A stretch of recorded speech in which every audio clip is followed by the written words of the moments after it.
இதுதான் அம்மா என் கேள்வி. ஓடத் தரமேடி, என் தோழியைப் பத்தி சொல்லு. மூங்கில் அது வாங்கும், உயிர் மூச்சா இருக்குது அன்பு. சரியான வெகுளிப் பொண்ணு, அழகான தங்கரதம். அவ மனசு ஈரமண்ணு, குலமெல்லாம் சொல்லிக் கொடு. ஆலமரமே, ஆலமரமே, அவளுக்கு நீ ஒரு ஊஞ்சல் கொடு. வாழ மரமா தோழி இருக்கா, காத்தே அவளை நீ வாழ்த்தி விடு.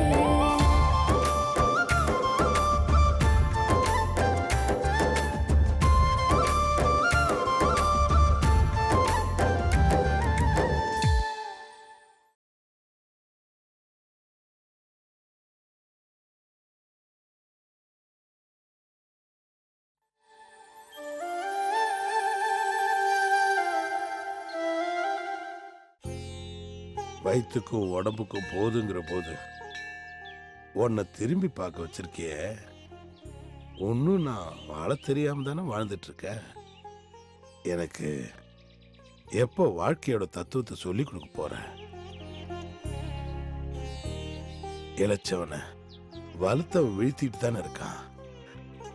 நானும் அப்படித்தானே செஞ்சேன். அப்ப நான் அதை பெருமையா நினைச்சிட்டு இருந்தேன். இப்போ அதை நினைச்சு அழ வச்சுக்கிட்டு இருக்கிய. ஆரம்பத்திலே எனக்கு அதை புரிய வச்சிருந்தா தப்புக்கான பரிகாரங்களை தேடி இப்படி நான் அலைஞ்சுக்கிட்டு இருக்க மாட்டேனே. ஆண்டவா, எனக்கு ஓடு சத்தம் போட்டு அண்ணன் போல இருக்கு. செஞ்ச பாவங்களுக்கு பிராய்ச்சித்தம் பண்ணி கொஞ்சமாவது நிம்மதியை தேடிக்கலான்னு பார்த்தேன். பழனி போயிட்டான். என்ற பையன் வாழ்க்கையை பழி வாங்கினேன். அவனும் இப்ப நிம்மதியா இல்ல. கண்டமாவல அந்த குடும்பம் தத்தளிச்சிட்டு இருக்கு. அந்த குழந்தையாவது நான் எடுத்து வளர்க்கலான்னு பார்த்தேன். அதுக்கும் வழி இல்லை. என்ற பொண்ணு என்ன ஜென்ம விரோதினே முடிவு பண்ணிட்டா. என்ற பொண்டாட்டி பொன்னம்மாவுக்கும் என்னால நிம்மதி இல்லை. என்ற ஆத்தாவுக்கும் நிம்மதியை நான் கொடுக்கல. எல்லாமே என்றனால தானே நடந்துச்சு. இதெல்லாம் நான் வேணும்னு செய்யலையே. ஆனா மொத்த பழியும் என்ற மேலதானே இருக்கு. இந்த பழிபாவத்துல இருந்து எனக்கு விமோச்சனமே கிடையாதா? என்ற ஜென்மமே பழிபாவத்தை சுமந்துட்டே முடிய வேண்டியதானா? இதையெல்லாம் நான் ஆறுகிட்ட சொல்லி அழறது. இப்பதான் பிறந்த மாதிரி இருக்கு. அதுக்குள்ள வாழ்க்கை முடிகிற காட்டத்துக்கு வந்து போச்சு. எனக்கு வேண்டாம். இந்த வரவங்க வேண்டாம். சொந்த பந்தங்க வேண்டாம். சம்பாரிச்ச சொத்து பத்து எதுவுமே வேண்டாம். ஆசை, கோபம், பேராசை எல்லாத்துல இருந்து விடுதலை வேணும். அதை கேட்டுதான் உங்ககிட்ட கையேத்தி நிக்கிறேன்.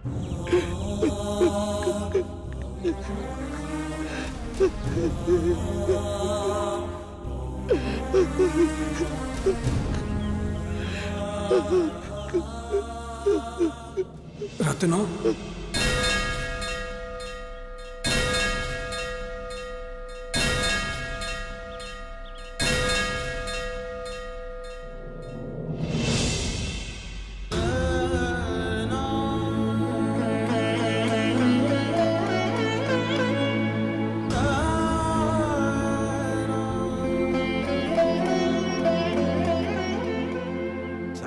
நீங்களா? உங்களை மறுபடியும் பாப்பேன்னு நான் நினைச்சு கூட பார்க்கல சாமி. நான் தான் திரும்ப வருவேன்னு உன்கிட்ட சொன்னனே. உன்னை சந்திக்கணும்ன்ற விதிய அந்த கடவுள் வச்சிருக்கான். அதான் வந்திருக்கேன். நீ எப்படிப்பா இருக்க? வாழ்க்கையே புரியாம வாழ்ந்துட்டு இருந்த எனக்கு உங்களை சந்திச்சதுக்கு அப்புறம் தான் சாமி வாழ்க்கையே புரிய ஆரம்பிச்சது. நீங்க சொன்ன மாதிரி என்னால பாதிக்கப்பட வேண்டிய பையனை தேடி கண்டுபிடிச்சேன். அவன் பேர் பழனியப்பன். அவனை என்ற கூடவே வச்சிருந்தேன்.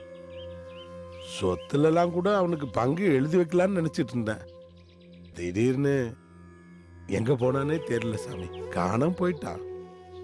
அதனால அவனுக்கு உதவி செய்யற வாய்ப்பு கை நழுவி போயிடுச்சுங்க.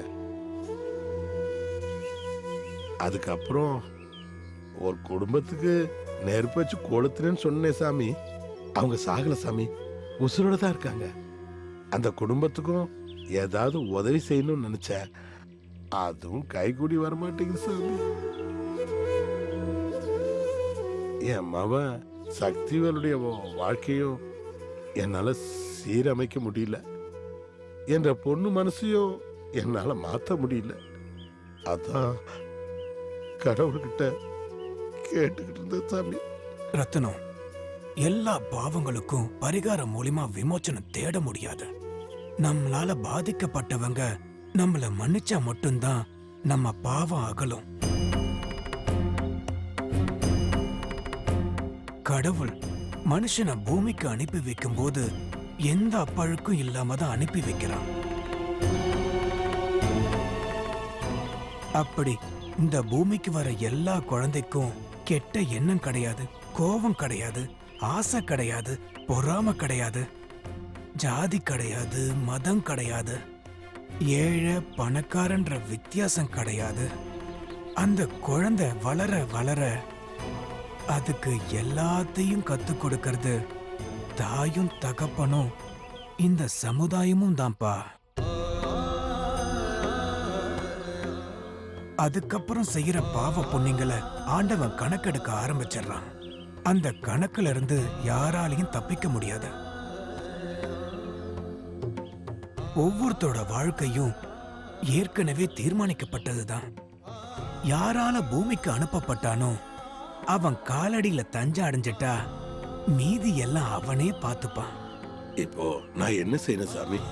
இன்னும் எத்தனை நாளைக்கு தான் நீ பண்ணையாராவே இருப்ப? மனசளவுல நீ எல்லாத்தையும் இழந்துட்ட.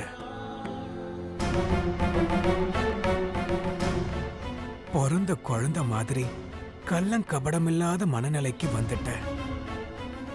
இனிமே உன்னோட வாழ்க்கை உனக்கும் கடவுளுக்கும் ஆனதா இருக்கட்டும். எங்கிருந்து நீ வந்த, திரும்பவும் எங்க நீ போக போற, அத நீ தெரிஞ்சுக்க வேண்டாமா? ஊரையும் உலகத்தையும் நீ காப்பாத்திக்கிட்டு இருக்கிறதா பல பேர் நினைச்சுக்கிட்டு இருக்காங்க. அப்படி நினைக்கிறவனையும் சேர்த்து கடவுள் தான் காப்பாத்திக்கிட்டு இருக்கான்றத அவனுக்கும் புரியுற காலம் வரும். அது உனக்கு இப்ப வந்திருக்கு. இப்ப நான் என்ன செய்யணும் சாமி? நான் சொல்றத செய். சொல்லுங்க சாமி.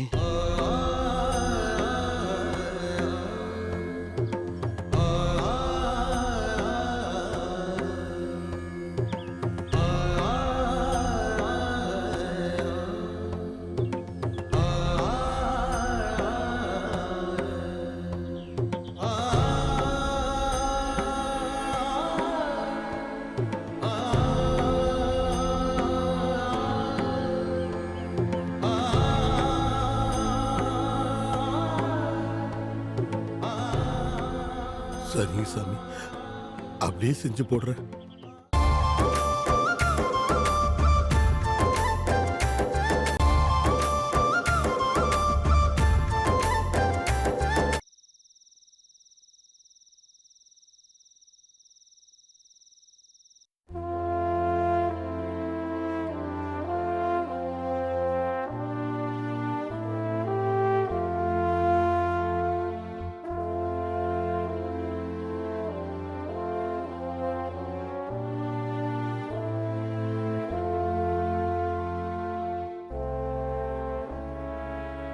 அப்பா, எதுக்கு இங்க எல்லாரையும் வர சொல்லிருக்கீங்க? சொல்றேன்.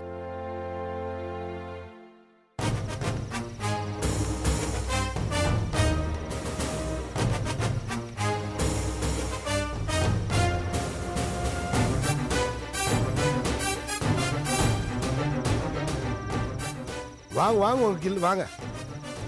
உங்களுக்காக தான் ரொம்ப நேரமா காத்துட்டு இருக்கேன். வாங்க வாங்க வாங்க உட்காருங்க. நான் சொன்ன மாதிரி பத்திரம் எல்லாம் ரெடி பண்ணிட்டீங்கல்ல? அதெல்லாம் ரெடி பண்ணிட்டாங்க. ஏனுங்க வக்கீல் எதுக்குங்க வந்திருக்காரு? நான் தான் வர சொன்னேன். அதான் என்ன விஷயங்க? விஷயத்தோட தான் வர சொன்னேன். வக்கீலு, ஐயா பத்திரத்துல எங்கெல்லாம் கை நாட்டு வைக்கணும்? ஐயா எல்லாம் பென்சில்ல மார்க் பண்ணிருக்கேங்க ஐயா.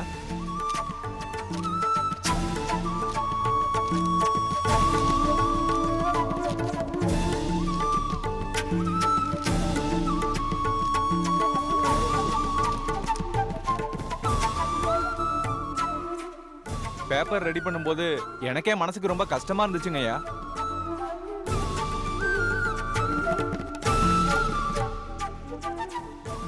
அதுக்கெல்லாம் கவலைப்படக்கூடாது. ஒரு மனுஷனோட நிம்மதி எதுங்கிறத இப்பதான் புரிஞ்சுக்கிட்டேன். உடம்புல இருக்கிற அழுக்க சோப் போட்டு கழுவுற மாதிரி மனசுல இருக்கிற அழுக்கே எடுக்கணும். மனசுல இருக்கிற அழுக்கு எடுத்தாதான் நிம்மதிங்கிற வாசக்கதவு திறக்கும். இத்தனை வயசுக்கு அப்புறமும் எனக்கு இது புரியலனா அப்புறம் எப்ப எனக்கு புரியுது?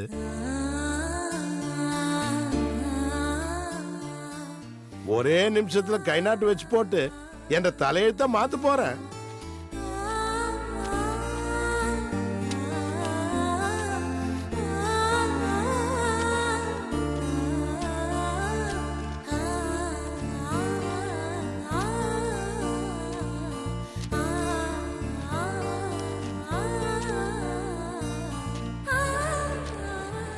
என்னங்க இது? எனக்கு ஒண்ணுமே புரியல. கொஞ்சம் அமைதியா இருக்கியா?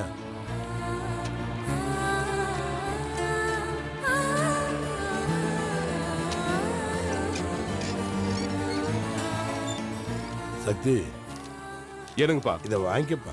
என்னங்க இது?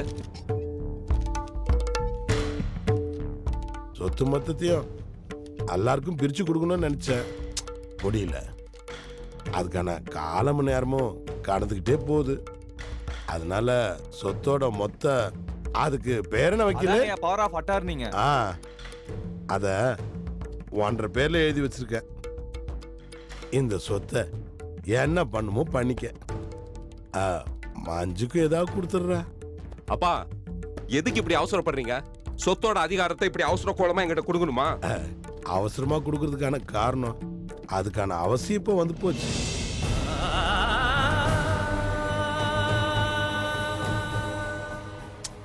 போதுண்டா, எல்லாத்தையும் தூக்கி என்ற தலையில சுமந்துக்கிட்டு நான் தான் பெரிய ஆளுன்னு வாழ்ந்ததெல்லாம் போதுண்டா. நான் ஒன்னும் என்ற சொத்தை யாருக்கிட்டயும் ஒப்படைக்கலையே, பெத்த புள்ளகிட்ட தானே ஒப்படைக்கிறேன். ஒரு வீட்டுக்கு ஆம்பளை புள்ள வேணும்னு எதிர்பார்க்கறது எதுக்கு தெரியுமா? பொட்ட பிள்ளைங்க கல்யாணம் பண்ணிக்கிட்டு அதுங்க புருஷன் விட்டு வம்சாவளியா மாறிடும். ஆம்பளை புள்ளதான் தகப்பனோட வம்சத்தை காப்பாத்துவான்.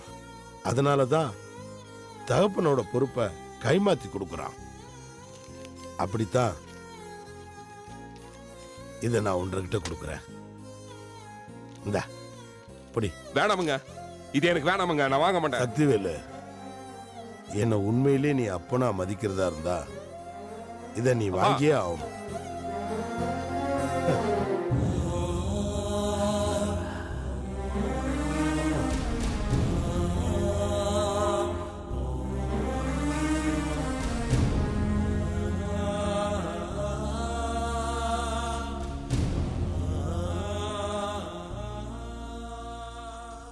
இனி எனக்குன்னு ஒண்ணுமே இல்லை. நான் இப்போ ஒரு சாதாரண மனுஷன்.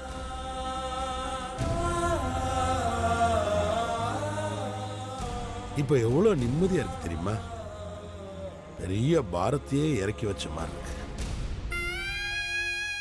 பொண்ணம்மா, ஆத்தா, நான் சரியா தானே செஞ்சிருக்கேன்?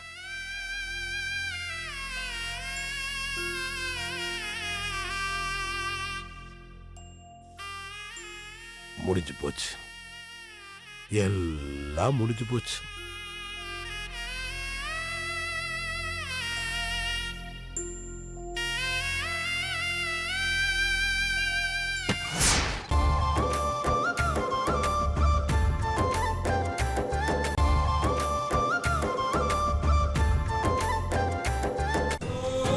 ரத்னா சபாஷி ஐயோ அப்பா. என்னன்னு தெரியல அப்பா சக்தி எல்லாம் முடிஞ்சு போச்சுன்னு உங்க அப்பா விரக்தியில உள்ள போய் கதவை தாப்ப போட்டுக்கிட்டாரா எனக்கு ரொம்ப பயமா இருக்குடா அப்பா கதவு தாப்பா போட்டு என்னப்பா பண்றீங்க கதவு தரங்குப்பா அப்பா அப்பா ரத்னா கதவு தரங்குப்பா அப்பா அப்பா டேய் டேய் ரத்னா என்னடா ஆச்சு கதவு திறடா யாருக்குடா சொத்து வேணும் திறடா கதவை என்னங்க கதவை திறங்க கொஞ்ச நாளாவே அவங்கிட்ட மன்னிப்பு கேட்கணும் இவங்கிட்ட மன்னிப்பு கேட்கணும்னு விரக்தியாவே பேசிக்கிட்டு இருந்தீங்களே ஏதாவது பண்ணிக்காதீங்க கதவை திறங்க ஐயோ அப்பா கதவு தரங்குப்பா ஏனுங்க உங்க மனசு கஷ்டப்படுற மாதிரி ஏதாவது பேசுறதுனாலும் நடந்திருந்தாலும் தயவு செஞ்சு என்னை மன்னிச்சிடுங்க அப்பா கதவு தரங்குப்பா அப்பா டேய் கதவு திறடா டேய் திறக்க போறியா இல்லையா திறடா கதவை திற டேய் டேய் திறக்கடா கதவு தரங்குப்பா டேய் டேய் ரத்னா கதவை திறங்க கதவு தரங்குப்பா என்னங்க என்னங்க கதவு தரங்குப்பா கதவை திறங்க ஐயா அப்பா கதவை திறங்க கதவு தரங்குப்பா கதவு தரங்குப்பா கதவை திறங்க அப்பா என்னங்க அழுவாதீங்கம்மா அப்பா கதவு தரங்குப்பா திறடா ஓடடா கதவை கதவு கதவு டேய் திறப்பா. திறடா ரத்னா ஐயா ராஜா திறப்பா கதவு தரங்க என்ன ஆச்சுங்க கதவை அப்பா திறங்க சொன்னா கேளுங்கப்பா கதவு தரங்குப்பா அப்பா கண்ணா திறப்பா என்னடா அது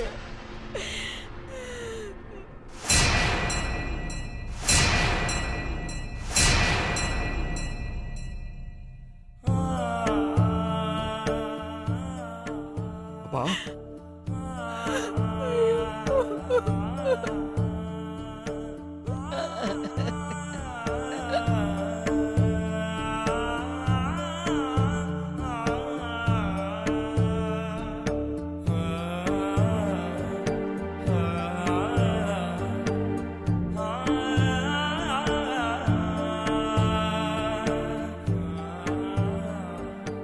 ரத்தனம் என்னப்பா இந்த கோலம் எல்லாம் முடிஞ்சு போச்சுமா. எல்லாத்தையுமே விட்டுட்டேன். எனக்கு எதுவுமே வேண்டாம்.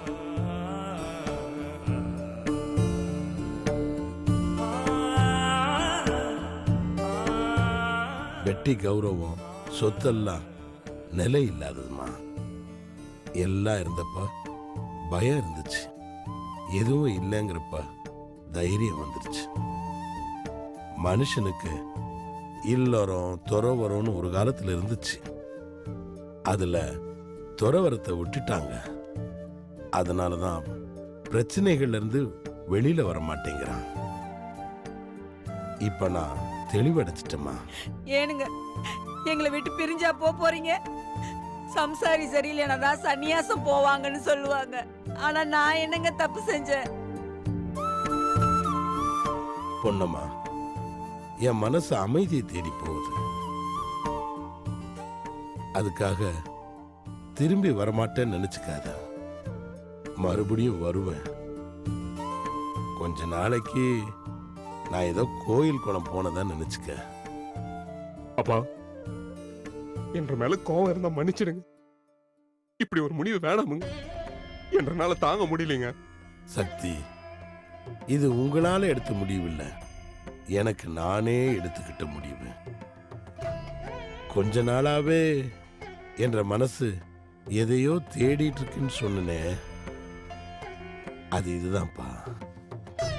இனிமே நீதான்ப்பா இந்த குடும்பத்துக்கு எல்லாமே. என்கிட்ட எதுவும் கேட்கணுங்கிற எண்ணமே வேண்டாம்.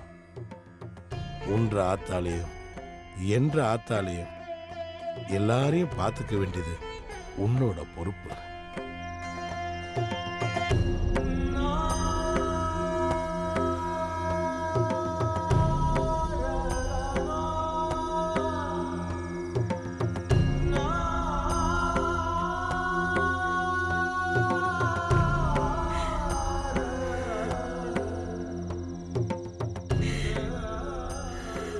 என்ற மேல உண்மையிலே உங்க எல்லாருக்கும் அன்பும் பாசமும் இருந்தா இதுக்கு மேல என்ற பின்னால யாரும் வரக்கூடாது.